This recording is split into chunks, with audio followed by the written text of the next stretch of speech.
Muy buenas noches, familia, bienvenidos. Doctor Maresca, un gusto, ¿cómo le va? ¿Cómo te va, Raúl? ¿Bien? ¿Cómo estás? ¿Bien? Bien, bien. Médicos y comunidad, la alternativa para hablar de salud, el programa del Colegio de Médicos Distrito 4 de San Martín. Tenemos la posibilidad de vernos en este estreno, en las distintas repeticiones que tiene el Canal 2, acá en Somos Zona Norte, y a través de YouTube, nuestro propio canal, también Médicos y Comunidad. En pantalla están los teléfonos con líneas rotativas por el contacto, por la necesidad, como puente. Le damos la bienvenida a nuestro amigo, el profesional Félix Barbone. Félix, buenas noches, bienvenido. Él es médico neurocirujano, es de la cuna del hospital público, y eso ya merece un doble respeto. Es jefe del servicio de neurocirugía del Hospital Eva Perón y docente además de neurocirugía. Doctor Félix, buenas noches. Un gusto tenerte, Félix. Bueno, el gusto es mío, muchísimas gracias por la invitación, es un placer estar acá con ustedes. Bueno, muchas gracias a vos.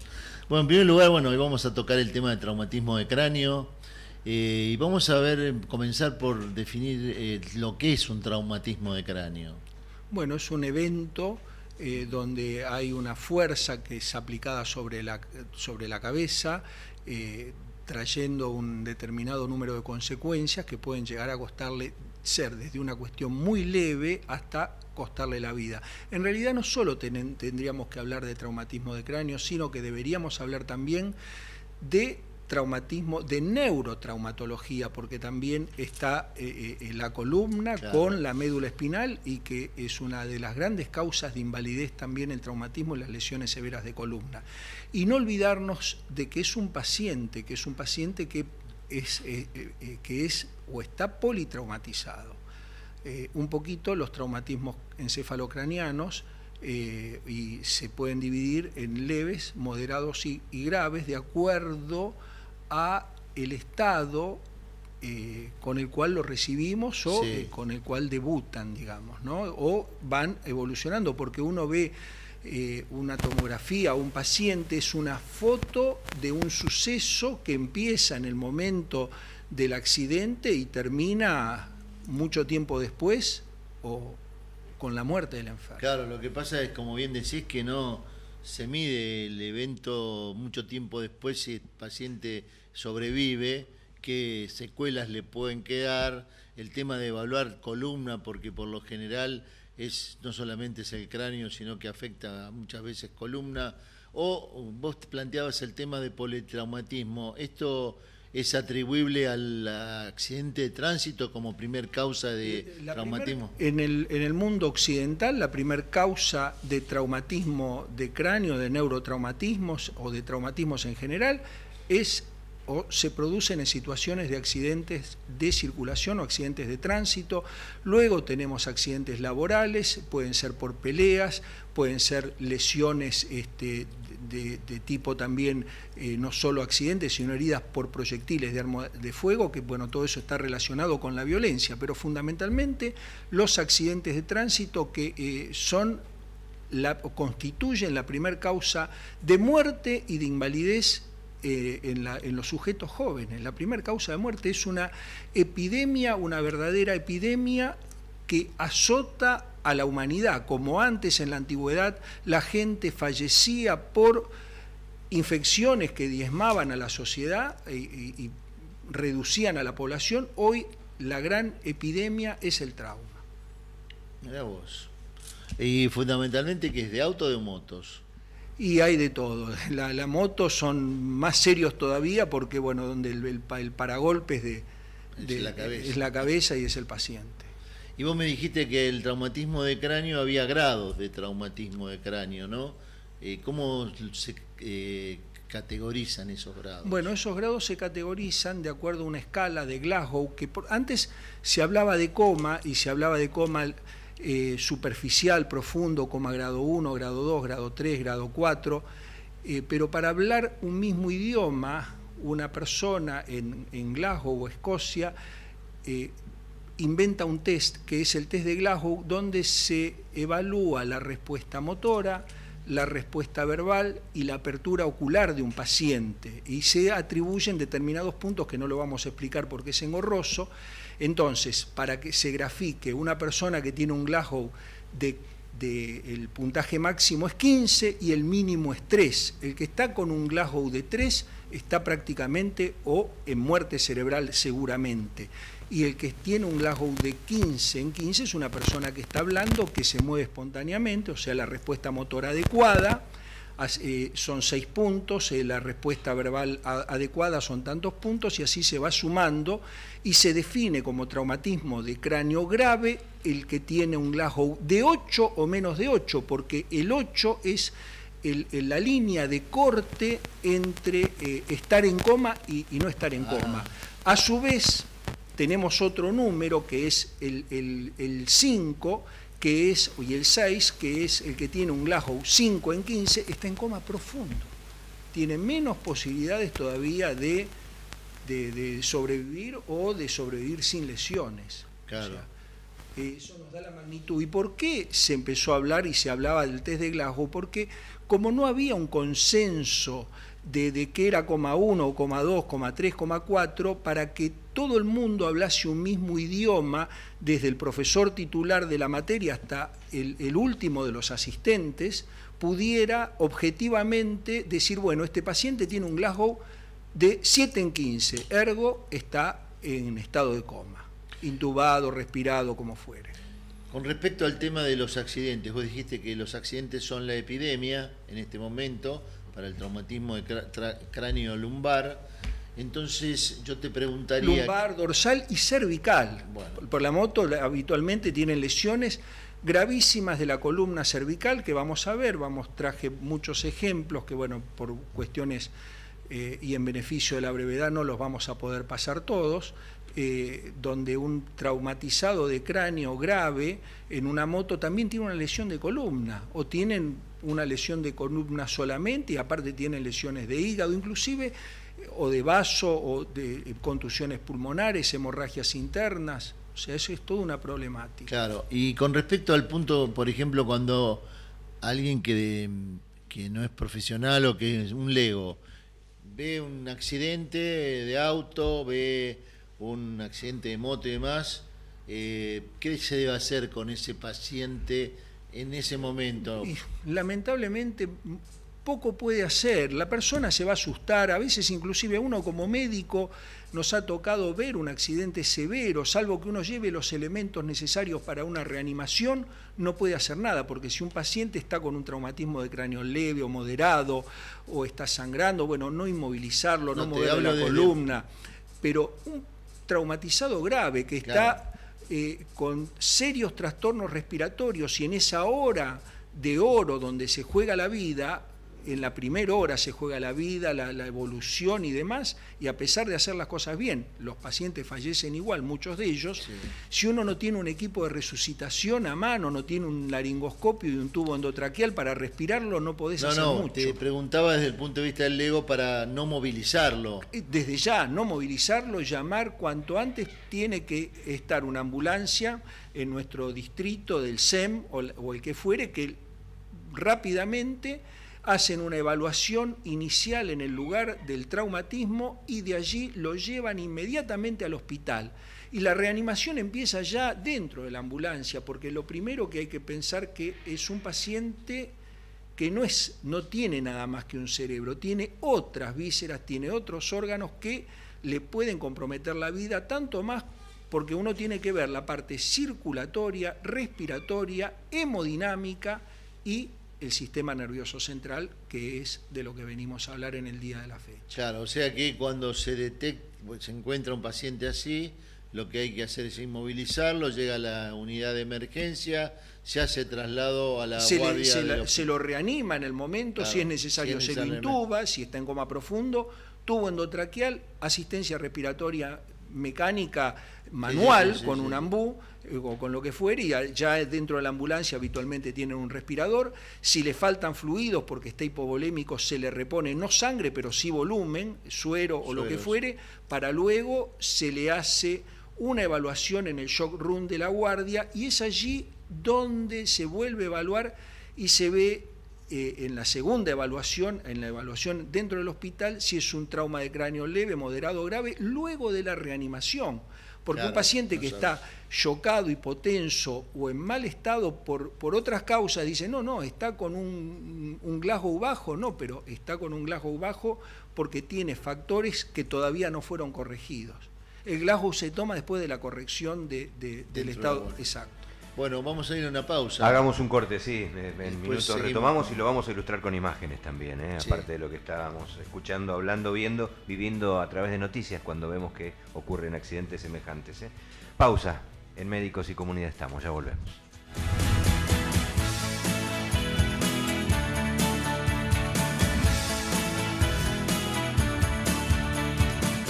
El Colegio de Médicos de la Provincia de Buenos Aires, Distrito Cuarto, es una entidad comprometida con la comunidad a través de la prevención, asesoramiento, educación para la salud y capacitación docente. Desde hace muchos años, trabaja permanentemente en la detección del ejercicio ilegal de la medicina, garantizando que su médico posea título habilitante. Colegio de Médicos de la Provincia de Buenos Aires, Distrito Cuarto, al servicio de los médicos y la comunidad. El Colegio de Médicos recomienda: no se automedique, no consuma medicamentos de venta libre, consulte previamente a su médico de confianza. La automedicación puede causar severos daños en su salud.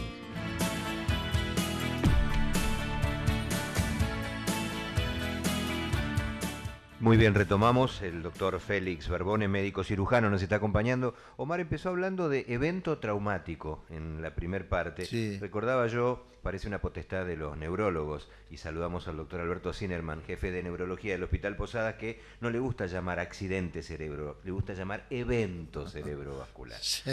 Seguimos con el doctor Félix Barbone, hablábamos de traumatismos de cráneo, hablábamos de accidentes, ahora lo ilustramos. Bueno, está en la guardia, llegó, y ¿cómo se estudia a ese paciente? Bueno, el paciente llega a la guardia, se lo compensa, se le vuelve a hacer el Glasgow y uno, de acuerdo a eso, vamos a hacer casi el segundo paso, luego del examen minucioso clínico neurológico, el examen de neuroradiológico, que fundamentalmente se le hace una radiología simple, un ecofast para ver si tiene lesiones abdominales y demás, y una tomografía computada cerebral, que en nuestro hospital, como se está viendo en las imágenes, tenemos un tomógrafo de última generación, helicoidal, que da unas imágenes muy fidedignas. No necesitamos hacer resonancia, que es lo que la gente a veces no entiende. En la urgencia, con un tomógrafo resolvemos el 95-98% de la patología, salvo algunas excepciones que uno debe pedir una resonancia para casos muy específicos de columna. ¿Y qué encontrás en la tomografía? Y en la tomografía podemos encontrar lesiones, bueno, ahí estamos viendo una herida por proyectil de arma de fuego, pero bueno, habitualmente, que es otro tema, que es un tema también relacionado a la violencia y demás, podemos encontrar fracturas simples, fracturas más complejas como la que se está viendo en la pantalla, hundimientos, fracturas complicadas, hundimientos de cráneo como se ve allí, que eso es un hundimiento de cráneo quirúrgico, a ver si podemos pasar las otras.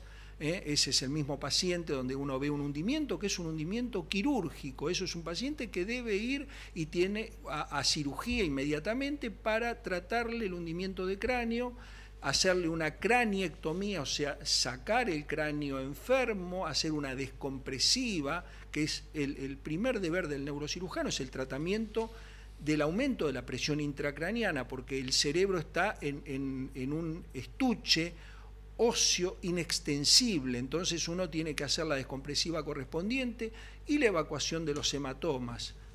Lógicamente este enfermo va a estar craniectomizado, en un segundo tiempo se le hará a posteriori una cranioplastía, que es reemplazar el hueso que uno saca por materiales protésicos como ser prótesis de metilmetacrilato, acrílicos. O sea que ahí ese hundimiento aumenta la presión dentro del cráneo. Dentro del cráneo es una cuestión, a veces tiene, aparte del hundimiento del cráneo, tiene hematomas, que Claro. más peligroso aún. Ahí vemos con la ventana ósea un hundimiento muy evidente y quirúrgico. A ver si podemos pasar rápidamente las demás. El mismo paciente, a ver, otra más. Ahí tenemos otro hundimiento también. Esto es una lesión en pelea, en riña, con un objeto contundente, con un ladrillazo, le han hecho esto al paciente que tenía debajo una lesión, un hematoma también evacuable. Son lesiones que ameritan un tratamiento rápido en forma precoz y a veces si no tiene otras lesiones asociadas, porque nosotros ahora estamos hablando de lesiones, hematoma subdural, extradural, hundimiento de cráneo, pero muchas veces tiene una combinación de varias lesiones. A ver si podemos pasar a la otra. Otro paciente con un hundimiento de cráneo. Bueno, así tenemos... Doctor, allí, ¿todas las imágenes tienen que ver con la tecnología del hospital? Sí, la tecnología no solo del hospital, muchos hospitales ya un tomógrafo hoy en día en los hospitales de determinada complejidad pasa a ser, hay mejores como un aparato fotográfico, hay mejores y peores, pero uno con un tomógrafo normal lo ve. Hoy ya la tomografía computada es lo que era la radiología simple a un problema. Lo que se está refiriendo, Raúl, creo es... La fotografía anterior. Las fotografías de hundimiento, si son tomográficas o son... Tomográficas, son todas tomográficas. Todas tomográficas. Las que vieron hasta el momento son todas tomográficas con un tomógrafo de última generación, helicoidal 3D, que lo tiene el Hospital Eva Perón. Perfecto. Eso es un gráfico donde uno puede ver en negro un hematoma extradural, es un hematoma intracraniano por debajo del hueso, pero por fuera de la dura madre, que comprime, uno ve una flechita donde vemos que el tronco comprime al tronco cerebral y le va a comprometer la vida. Eso es una patología solucionable si uno la agarra a tiempo. Claro. Entonces eso hay que hacerle una craniotomía o una operación para evacuarle el hematoma para aliviar su trastorno que le provoca la hipertensión endocraniana. Ahora, con respecto a... Allí vemos lo mismo, una tomografía donde vemos un hematoma extradural frontal, esa mancha blanca que se ve adelante, que hay que evacuarlo, y uno ve que el sistema ventricular, lo que vemos en negro, está desplazado porque ejerce efecto de masa. Si podemos pasar a la otra, también vemos todo eso le da un aumento de la presión intracraniana que lamentablemente el cráneo no se puede distender y va a provocar daño que van a llevar al óbito o a la muerte del paciente. ¿Tenés alguna otra más? Sí, ahí tenemos lo mismo, un hematoma más chico, pero también quirúrgico, son todas lesiones quirúrgicas. También puede tener, los hematomas los puede tener subdurales, o sea, por debajo de la dura madre, o intracerebrales. Como dije al principio, la primera o el primer deber ineludible del neurocirujano es tratar en forma urgente y aguda el síndrome de hipertensión endocraniana en todas sus formas. Ajá.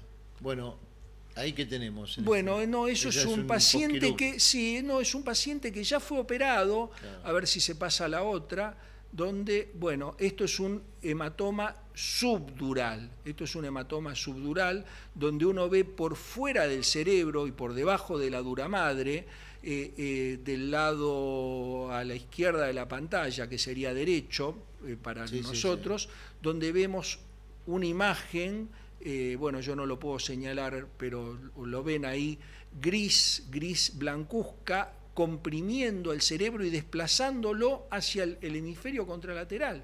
Eso le está provocando hipertensión endocraniana que hay que evacuarlo. Es un hematoma subdural. Bueno, con respecto ahora vamos a las formas, vimos las formas graves. Importantes. Aquellos hematomas que se hacen crónicos o ¿puede haber algún hematoma intradural por un traumatismo que no se diagnostique? Es excelente la pregunta, Omar, es excelente, porque a estos pacientes habitualmente uno los trae al gran accidentado y demás, pero hay una patología que es del lactante y del paciente anciano, que es el hematoma subdural crónico. ¿Qué pasa? Con la involución por el envejecimiento y en los lactantes por otras causas que no las vamos a explicar, a veces un pequeño traumatismo le provoca unas rupturas de venas que van de la corteza cerebral a la dura madre, y al tener mayor espacio porque hay una involución senil, Claro. del cerebro natural, no es atrofia, a veces se informa como atrofia, no, es una involución natural, de la misma manera que uno tiene arrugas en la cara, tiene un cerebro menos desarrollado por el paso de los años. Al haber más espacio, hace un sangrado y crónicamente va aumentando, y el paciente tuvo una caída banal, no es que se cayó de un quinto piso, ni lo atropelló un auto, un traumatismo leve, y el enfermo empieza a tener algún trastorno de conducta, y va y a veces el médico generalista, si no valora fehacientemente al paciente, si no lo valora y evalúa y piensa que puede tener una lesión, un hematoma subdural, pasa desapercibido hasta que tome demasiado volumen y el enfermo sí le aumente tanto la presión intracraniana que empieza Claro. con deterioro de la conciencia, en coma, pero empiezan con trastornos menores o algún trastorno de desorientación, trastornos para caminar, algún trastorno para hablar, que si no son valorados correctamente estos síntomas, uno dice, no, es el abuelito está arteriosclerótico, y le dan algún tratamiento vasoactivo para la circulación cerebral, cuando en realidad tiene un hematoma quirúrgico y solucionable fácilmente, porque el hematoma subdural crónico, al estar licuado, necesita una operación mucho más pequeña, o sea, más fácil de realizar, y se soluciona con 2 agujeritos y 2 drenajes. O sea que una persona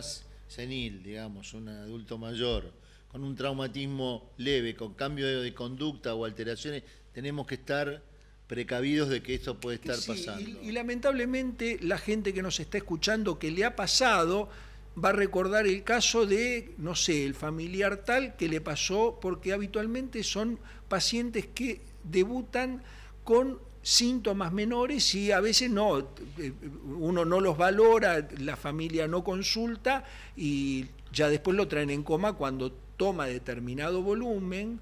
Le aumenta tanto la presión intracraniana que hace que el paciente tenga un trastorno de conciencia, una hemiparesia severa o síntomas neurológicos más evidentes.